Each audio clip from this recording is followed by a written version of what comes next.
आप सबका स्वागत है मेरे इस YouTube चैनल पे। मेरा नाम है अमन और हम जो हमारी वैदिक कल्चर की सीरीज़ चली हुई है उसमें हमने पिछले लेक्चर में बात करी थी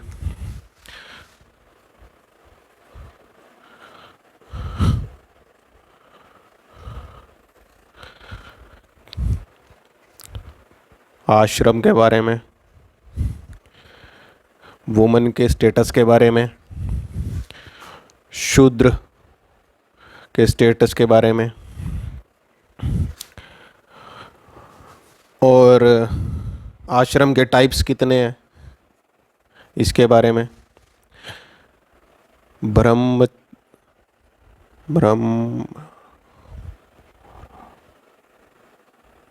ब्रह्मचार्य, गृहस्था, वानप्रस्था और चौथा था हमारे पास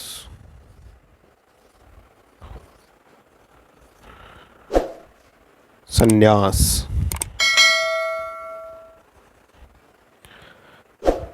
तो हर एक का अपना अपना महत्व है। ब्रह्मचर्य बात करता है ज्ञान के बारे में, स्टडी के बारे में। इसको थोड़ा और आज डिस्कस करेंगे। कुछ लोग ब्रह्मचर्य में ही अपना पूरा जीवन बिता देते हैं ज्ञान की खोज में, और इसी रास्ते से कहाँ तक जाने की कोशिश करते हैं? परमात्मा तक।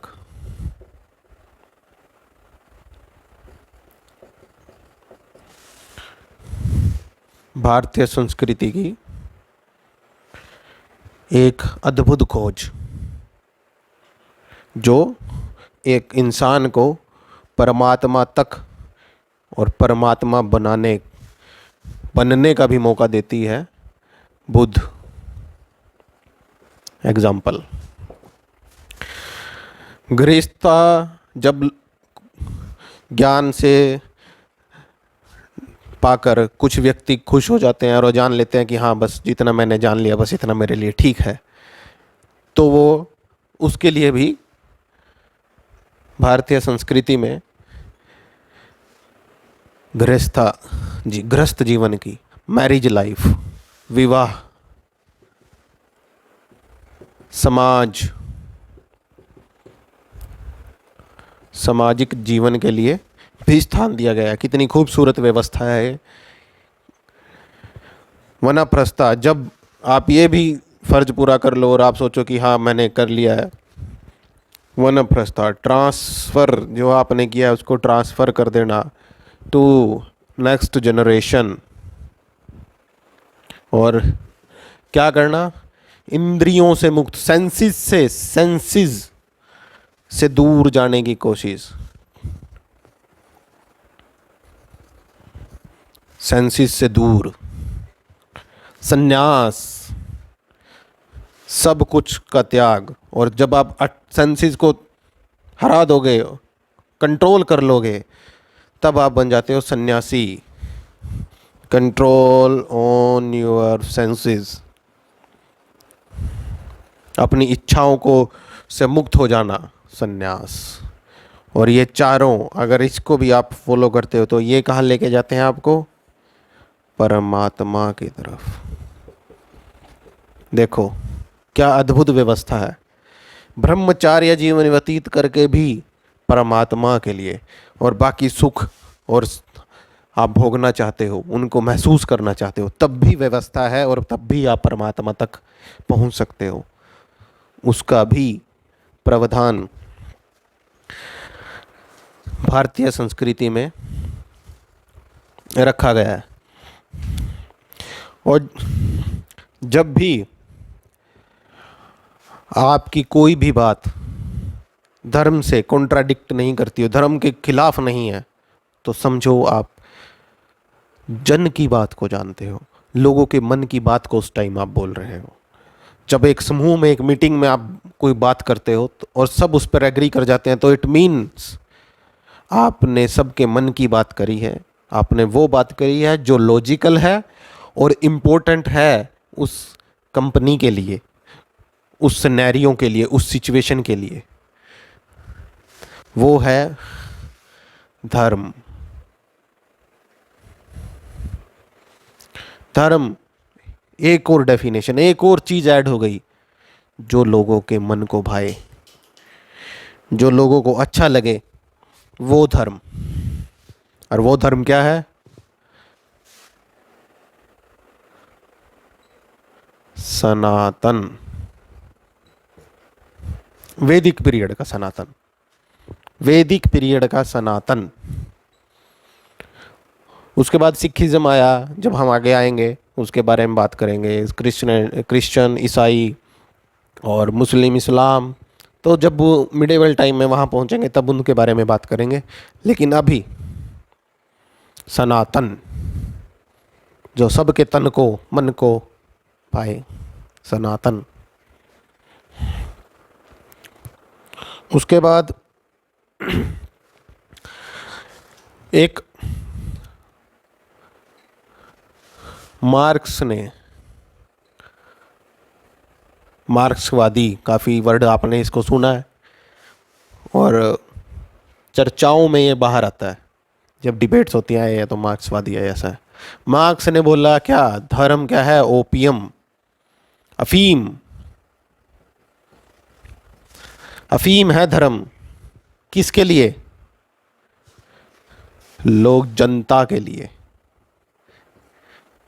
टू ओपियम फॉर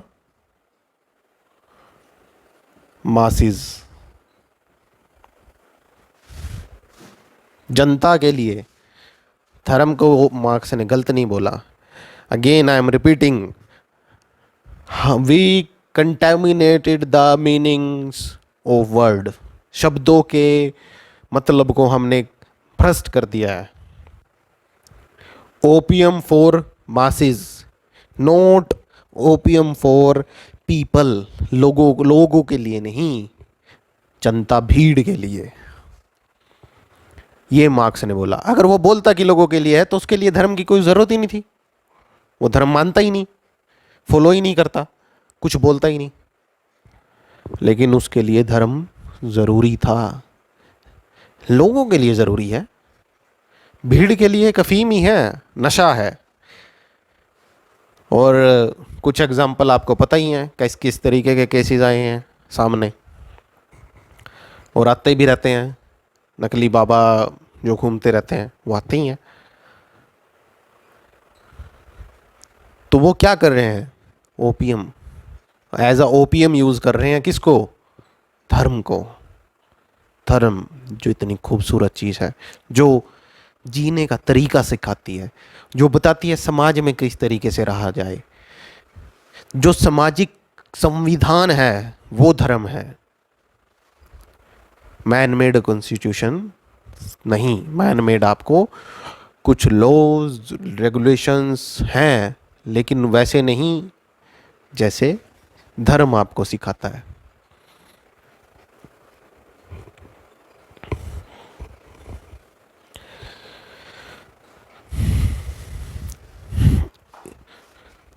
तो फिर इसके बाद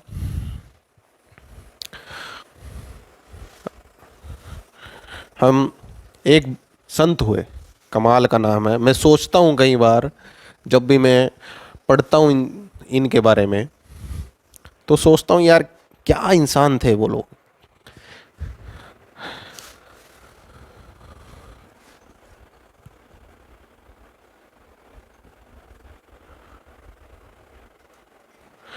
किसकी तारीफ करूं?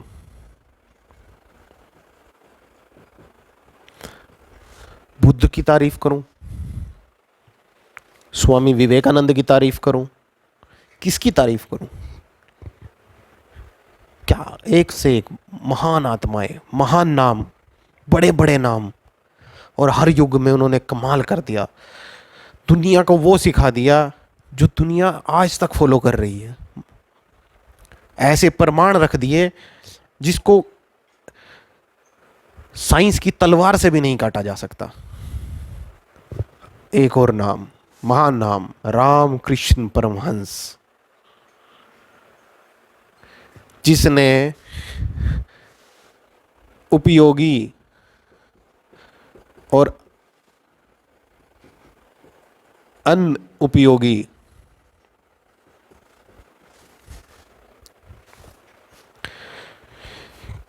को अलग करके दिखा दिया। क्या चीज उपयोगी है और क्या नहीं, क्या चीज यूजलेस है और क्या नहीं, उसको अलग कर दिया। दूध में से पानी को अलग कर दिया। किसने? रामकृष्ण परमहंस ने। एक और महान नाम, महान संत। और जब इनके बारे में आप कभी कुछ पढ़ोगे, और मैं पढ़ना भी चाहिए, मैं तो यही रिकमेंड करूंगा कि आप पढ़ें। मैं जितना बताऊं उससे ज़्यादा आप पढ़ें, ताकि आपके अंदर कुछ सोच डेवलप हो, चीज़ों के लेके क्लियरिटी आए। उसका कुछ अलग ही मज़ा होता है सर। सर, ये नाम इतना बड़ा है कि आप जब इनके बारे में पढ़ोगे, रिसर्च करोगे, तो आप सोचोगे यार क्या आदमी था ये, आज क्यों नहीं है ऐसा, और हम क्यों नहीं इसके 1% भी हैं। आप सोचना सर, कभी देखना, पढ़ना इसके बारे में। हम बात करेंगे, ऐसा नहीं है, किसी को ऐसे नहीं छोड़ने वाले। सबके लिए सबका हिसाब होगा, सबके बारे में बात करेंगे। लेकिन जैसे जैसे उनकी बात आती गई जाएगी तो उनके बारे में डिस्कशन भी होगी और यूज़ करेंगे। तो धर्म की खोज कैसे हुई?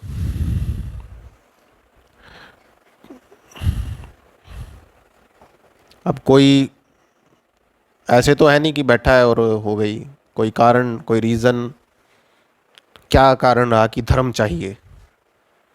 धर्म मतलब way of life. What is culture? Way of life. Culture भी क्या है? वे ऑफ लाइफ है। और धर्म भी क्या है? वे ऑफ लाइफ है। तो सभ्यता और कल्चर, कल्चर क्या है कि आपका टाइम टू टाइम चेंज होता रहता है। धर्म चेंज होता है, बिल्कुल, धर्म में भी चेंजेस आते हैं। और वो चेंजेस कैसे होते हैं उसके लिए हम धीरे धीरे धीरे बात करेंगे। ऐसा नहीं है, किस तरीके के चेंजेस आते हैं वो बात करेंगे। ये नहीं कि आप किसी चीज़ को पूजते थे और आपने उसको पूजना छोड़ दिया, ये चेंज आ गया। नहीं नहीं, ऐसा कोई चेंज नहीं है। क्या चेंज है भाई? ऋग्वेद, उसके बाद सामवेद। भाई ऋग्वेद था, धर्म था, वो थोड़ा उसके बारे में अभी बात करेंगे हम, और कोशिश करेंगे उस पर क्लियरिटी के लिए, ताकि आपको अच्छे से पता चले। तो नेचर का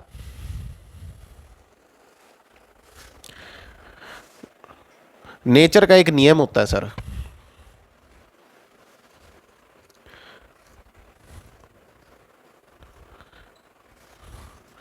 नेचर कभी रूल नहीं तोड़ती।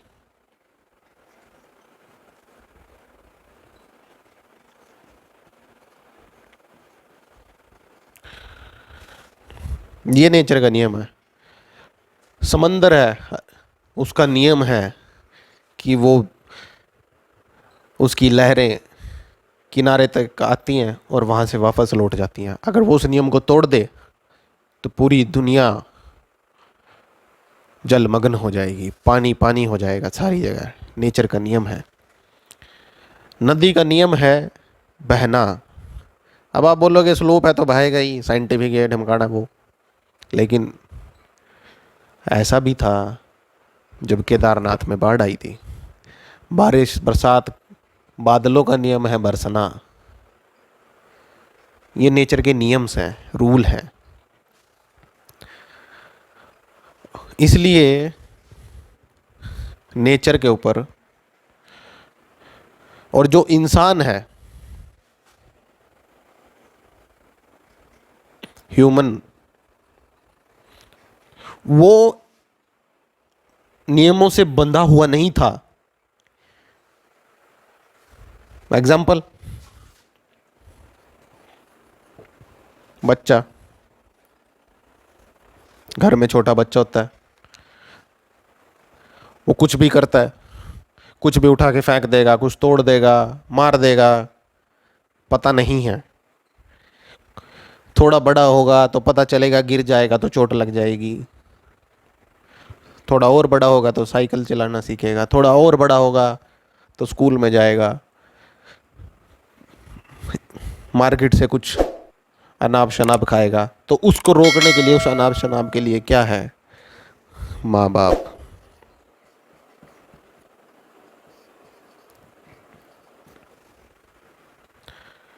उसको बांध कंट्रोल करके रखते हैं, बताते हैं कि नहीं ये नहीं करना, डांटते हैं, सही डायरेक्शन देते हैं।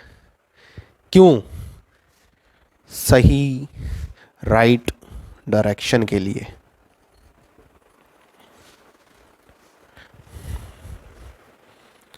जो ह्यूमन था वो इन चीज़ों से, नियमों से बंधा हुआ नहीं था, कुछ भी करता था। तो उसको नियम में बांधने के लिए किसकी? धर्म की खोज हुई, धर्म पैदा हुआ। किसने पैदा करा? अगेन, अपरुषे, जो पुरुष नहीं कर सकता, इंसान नहीं कर सकता। कौन कर सकता है? परमात्मा। और इसलिए यही कारण है, बोला गया मजहब नहीं सिखाता आपस में बैर करना। क्या बात है! दोबारा भारत की संस्कृति से निकली हुई एक और अच्छी लाइन, मजहब नहीं सिखाता आपस में बैर करना। जब धर्म पैदा हुआ तो क्या हुआ? विवाह शुरू हुआ और विवाह का नियम बना। विवाह नियम बना। विवाह क्यों जरूरी है ये पता चला।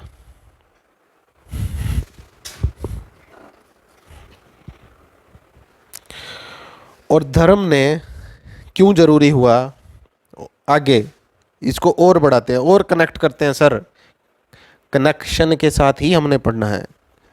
विवाह का नियम बना, इकोनॉमी, अर्थव्यवस्था। अभी देखो आप, एक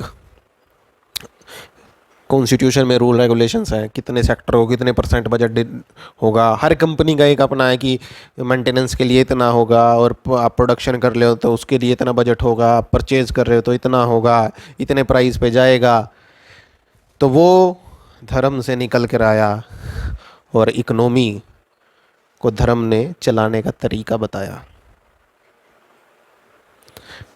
जियोग्राफी, नेचर का यूज धर्म ने बताया। आगे पॉलिटिकल सिस्टम, राजनीति,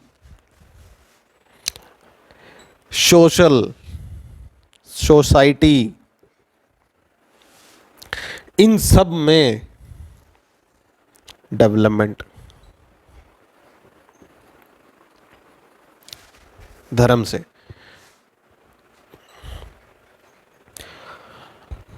अब फिर वही एग्जाम्पल की आप बात करोगे, एक एग्जाम्पल और ले लेते हैं। महाभारत।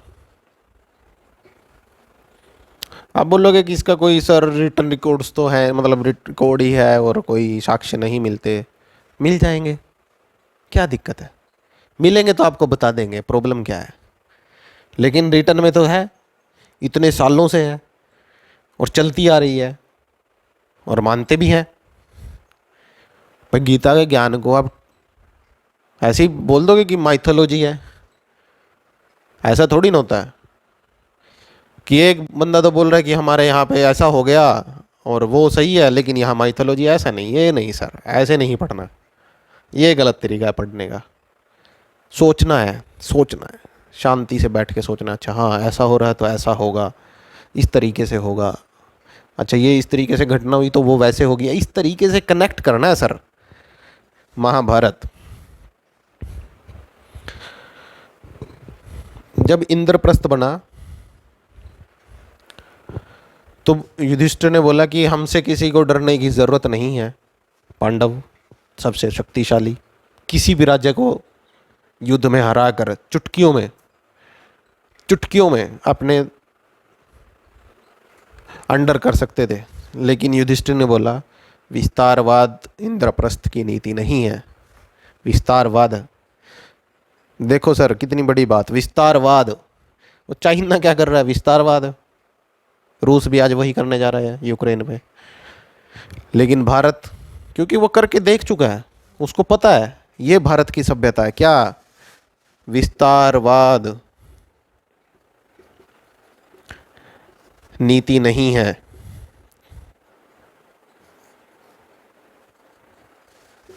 विस्तारवाद की नीति नहीं है हमारी भारत की सभ्यता की।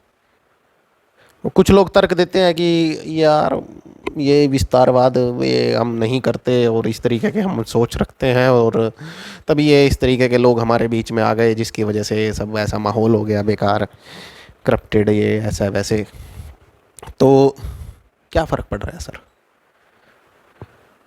अभी सनातन पे आएंगे तब बताएंगे क्या फ़र्क पड़ता है। इससे कुछ फ़र्क नहीं पड़ेगा। क्यों नहीं पड़ेगा? क्योंकि ये जो नाम है ये अपने आप में ही इतना बड़ा है जिसको आप इमेजिन ही नहीं कर सकते। कोई सोच नहीं पाता, समझ नहीं पाते लोग इसको। और जिसने भी इसको समझा है वो कहाँ गया है? उसको क्या मिला है? पीस, शांति। नौकरी कर रहे हैं ना, किस लिए? शांति के लिए। शांति से खा सकें, शांति से पहन सकें, घूम सकें, जीवन व्यतीत कर सकें, अगली जनरेशन को ट्रांसफ़र कर सकें। शांति। जिसने इसको समझ लिया तो वो इसको भी उसको ये मिल जाएगा, बाय डिफ़ॉल्ट मिल जाएगा, जाने की ज़रूरत नहीं है। और ये समझ में कब आता है? जब बंदा संन्यास को अपना लेता है। वही ब्रह्मचारी है, गृहस्थ आश्रम को संन्यास को, तब ये जाके मिल जाता है। तो सब उसी में लगे हुए हैं। लेकिन आजकल मटेरियलिस्टिक लाइफ हो गई है, तो लोग कहाँ जाके फंस जाते हैं? लोग फंस जाते हैं गृहस्थ जीवन में, और वो अगली जनरेशन को ट्रांसफ़र करने में ही हिचकते हैं, नहीं कर पाते। इसीलिए संन्यास तक नहीं पहुंच पाते, इसीलिए शांति नहीं होती, और इसीलिए सनातनी नहीं बन पाते। और वो अगेन ओपियम बन जाता है लोगों के लिए। क्या? धर्म। इसलिए ओपियम बन गया, और मार्क्स ने इसीलिए ही बोला कि ओपियम है। तो अगर शांति चाहिए तो सन्यास तो अपनाना ही पड़ेगा। और कुछ लोग सन्यासी बन जाते हैं, वो सब कुछ छोड़ देते हैं, सन्यासी बन के शुरू से ही ज्ञान, सन्यासी बन के उसी में ही ज्ञान लेना शुरू कर देते हैं। वो भी एक तरीका है, वो उसकी भी अपनी एक पहचान है। तो जब महाभारत में युधिष्ठिर ने बोला, महाभारत के दौर में, महाभारत में नहीं, तो बोला कि विस्तारवाद हमारी नीति नहीं है। तो ये नियम कहाँ से पैदा हुआ? धर्म से। ये उसने बोला कि ये धर्म है। सबने इस बात को सराहा, क्योंकि धर्म का अर्थ उस समय में सबसे ज़्यादा, और मैं कहूँ आज तक युधिष्ठिर से ज़्यादा अच्छे से कोई नहीं समझ पाता। भगवान कृष्ण की तो अलग ही बात है, वो तो भगवान हो गए ना, सबसे परे।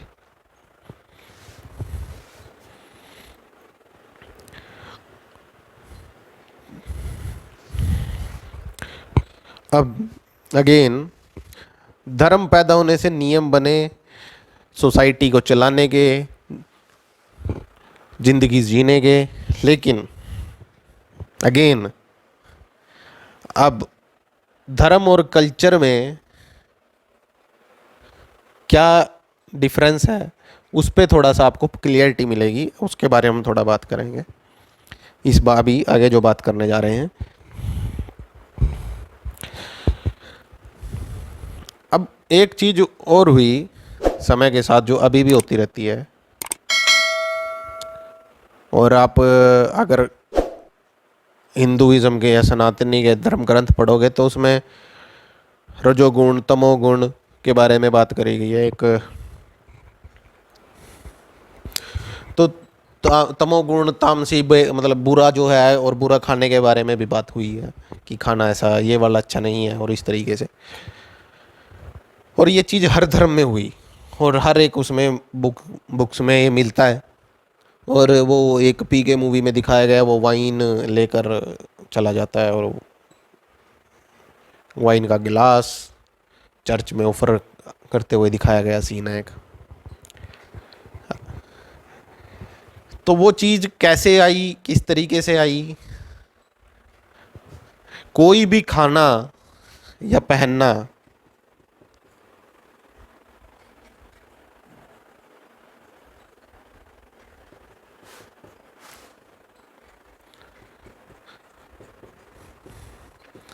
किस पर, धर्म पर नहीं, डिपेंड करता है जियोग्राफी पे।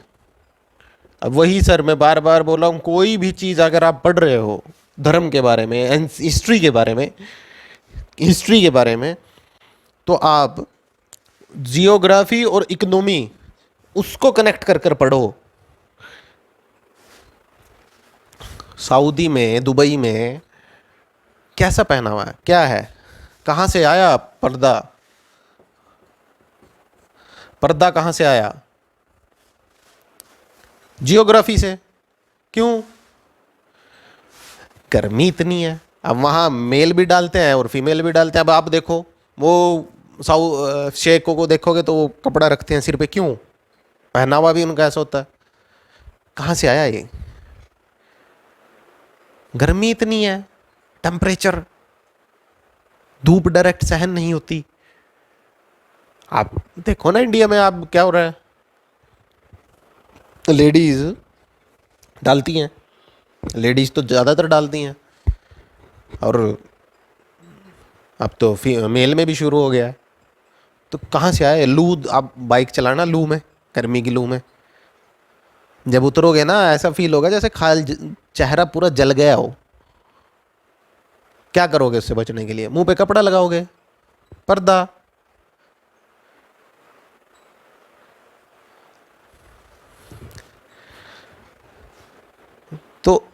तो खाना दुबई में, सऊदी में साग खिला दोगे, पालक पालक खिला दोगे, खा लेंगे वो? साग ते मक्की दी रोटी पंजाब में खाई जाती है, वहाँ खा लेंगे? होता ही नहीं, पॉसिबिलिटी नहीं है। तो क्या होगा भाई? अब इतना ट्रेड हो गया है और इतना बढ़ चुका है, तो पालक तो वैसे ही नहीं पहुंचेगा। क्या पहुंचेगा? गेहूं, दाल, चावल, हार्ड, जो स्टे कर सकती है।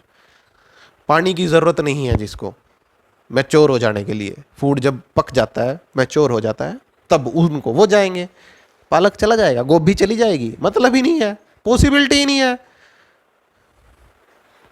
टेम्परेचर, जियोग्राफी साथ ही नहीं देगी। तो उनको क्या है, क्या करना पड़ेगा? तो वो जाएंगे, क्या करेंगे? मीट, मांस खाएंगे। मांस खाना वहाँ का क्या है, कल्चर का पार्ट है, वे ऑफ लाइफ, जीने के लिए जरूरी है। नहीं खाएंगे तो मर जाएंगे। यूरोप में शराब नहीं पियोगे तो मर जाओगे, क्यों? टेम्परेचर, टेम्परेचर इतना है। रूस में नहीं पियोगे तो टेम्परेचर इतना है, तो मर जाओगे ठंड के मारे।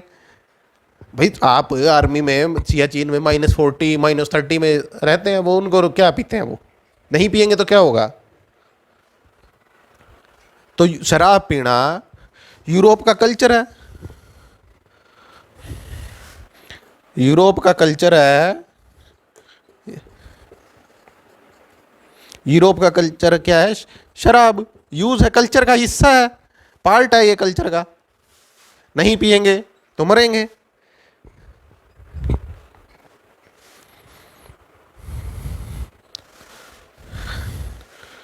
तो खाना और पहनना डिपेंड करता है जियोग्राफी पे। अब इस चीज़ को लेकर कहीं आपके मन में क्वेश्चन आगे होंगे, और उन क्वेश्चनों को लेकर जब वहाँ पहुँचेंगे तब बात करेंगे, क्योंकि कुछ आगे होंगे, ऐसा नहीं है। तो उसके बारे में अभी यहाँ बात नहीं करते।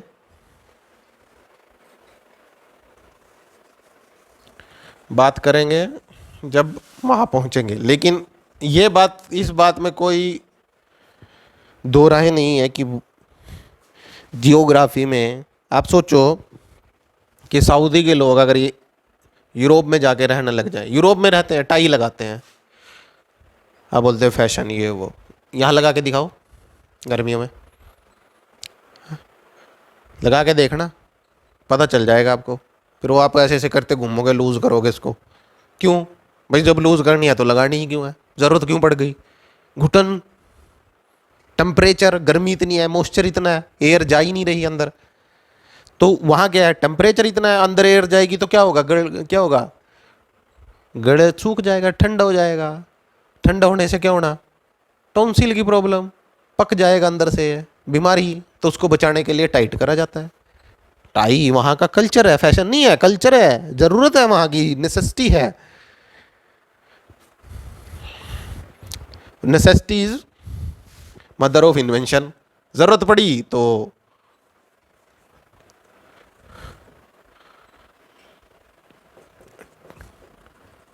डेवलप हुआ, इन्वेंट हुआ टाई। सऊदी में टाई लगवा के देख लो, 5 मिनट नहीं लगा पाएगा।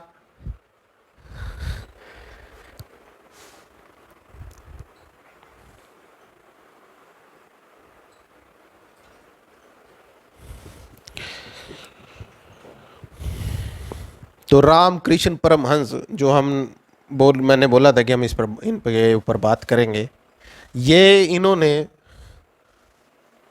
सभी धर्मों पर, सभी धर्मों पर, कितना बड़ा नाम है ये, अभी आप समझ लेना, चलकर साबित किया कि सब कहाँ पहुँचाते हैं, एक ही, कहाँ, ईश्वर के पास, परमात्मा के पास, गॉड के पास। सब एक ही जगह लेके जाते हैं, जिसने ये सब बनाया। और वो कौन है, वो एक ही है, सबका मालिक एक। कितना बड़ा नाम है साईं बाबा। क्या एक छोटी सी लाइन और कितनी बड़ी लाइन, सबका मालिक एक। तो रामकृष्ण परमहंस सभी धर्मों पर ये चले, सभी धर्मों को इन्होंने फॉलो किया और ये साबित किया। तो मैं वैसे ही नहीं बोल रहा था कि ये बहुत बड़ा नाम है, इसी वजह से ये बड़ा नाम है। और ये भारत की सभ्यता और संस्कृति या सनातन सबको मौका देता है, मैं पीछे भी बोला था। और सबको वो इनवाइट भी करता है, किस चीज़ के लिए, क्योंकि वो सबको अपना लेता है, सब कुछ सीखने के लिए बोलता है। सब कुछ सीखना मतलब अच्छा सीखने के लिए बोलता है, अच्छा करने के लिए बोलता है। ये सनातन है।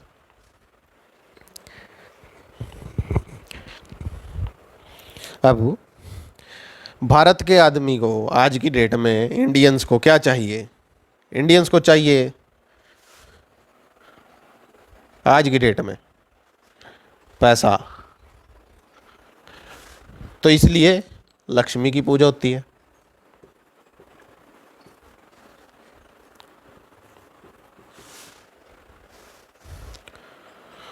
अब दूसरी कंसेप्ट में, यूएसए क्या चाहिए, क्या चाहिए यूएसए को, पैसा नहीं, बहुत स्ट्रॉन्ग इकोनॉमी है, कुछ भी फर्क नहीं पड़ा लॉकडाउन में। कुछ फर्क पड़ा, इंडियंस को देखो कितना पड़ा। अभी देखो क्या हो रहा है, इकोनॉमी किस तरीके से काम कर रही है। लेकिन वहाँ कुछ फर्क नहीं पड़ा, कुछ खास फर्क ही नहीं पड़ा। तो उनको क्या चाहिए, पीस। तो वो क्या ढूंढेंगे, किसको ढूंढेंगे, कौन है पीस वाला, लेकर आओ, क्या नाम है उसका, उसको पढ़ो, उसको ढूंढो, उसको फॉलो करो, बुद्ध। तो वो बुद्ध को ढूंढ रहे हैं। और बुद्ध, अभी यहाँ नहीं, आगे बात करूँगा, आगे बात करेंगे, सीक्वेंस में ही चलते हैं।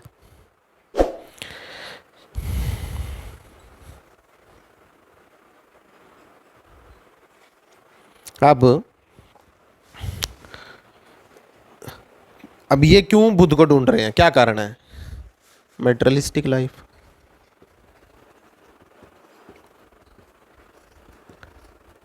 इंडियंस डिप्रेशन में जा रहे हैं, कोई नशे की वजह से, कोई काम की वजह से, कोई पैसे नहीं हैं, बढ़ नहीं रही सैलरी इस वजह से। और वो क्या कह रहे हैं, क्या चाहिए कि वो ढूंढ रहे हैं टैबलेट्स, डिप्रेशन पिल्स पाई। और ये जिनके पास सब है वो पीस ढूंढ रहे हैं। ढूंढने के लिए कहाँ जा रहे हैं? उस डिप्रेशन से बचने के लिए बुद्ध के पास। और हम लोग इनके पास, जो पहले ही घूम के बुद्ध पर आ रहे हैं, सारी जगह घूम के हम इनके पास जा रहे हैं, वो खुद बुद्ध पे आ रहे हैं। बुद्ध कौन कौन कहाँ जन्म हुआ? भारत में। मतलब हमें सोचने की ज़रूरत है इस पे कि हम जो चीज़ बाहर ढूंढने जा रहे हैं वो हमारे घर में है, लेकिन हम बाहर घूम रहे हैं आदत से मजबूर। अब सोशल कल्चर बदल रहा है, एक एग्रीकल्चर आ गया, इकोनॉमी चेंज हुई, इकोनॉमी से पॉलिटिकल सिस्टम चेंज हुआ, उसकी वजह से फिर आपके सोशल सीक्वेंसेस चेंज हुए। तो अब धर्म भी बदलेगा, अब धर्म में भी नई चीज़ें आएंगी। अब वो किस तरीके का बदलाव है वो आप देखना। तो धर्म में, ऋग्वेद में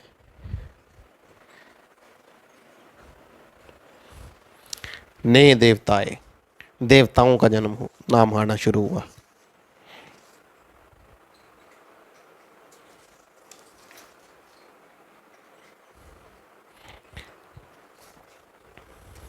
कौन? इंद्र।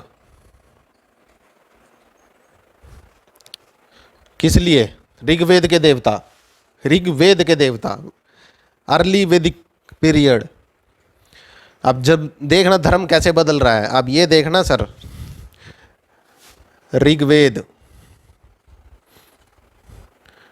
ऋग्वेदिक पीरियड के देवता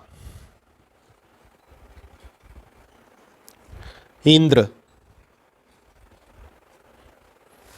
किसका देवता? युद्ध, पानी, वर्षा।